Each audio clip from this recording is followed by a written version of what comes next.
যে সেবা দেওয়া ন্যায়নিষ্ঠতার সাথে।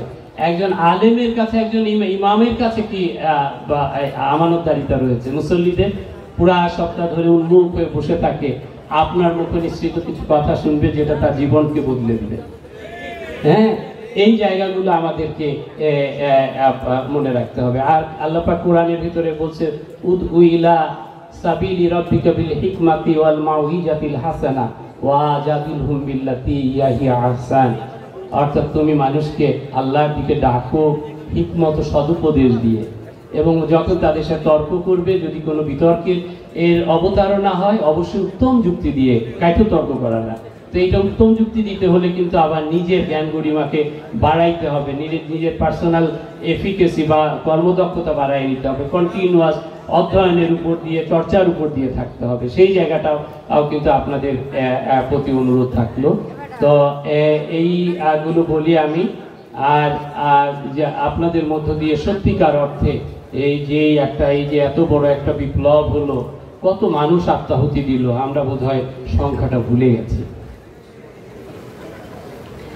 একটা দুইটা ডেড বডি পড়লে একটা সমাজ বদলে যায়, সমাজ একটা ধাক্কা খায়, বিরাট একটা ধাক্কা। হাজারের উপরে আমাদের তাজা প্রাণ ঝরে গেছে, আমরা বোধহয় সংখ্যাটা সত্যি ভুলে গেছি।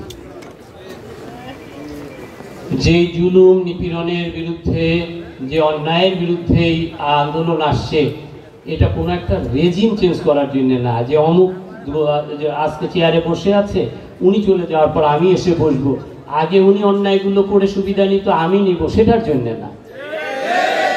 অনেকে বোধহয় ভুল মেসেজ নিচ্ছেন, সাবধান হয়ে যাওয়ার জন্য আমি তাদেরকে অনুরোধ করব, তওবা করেন।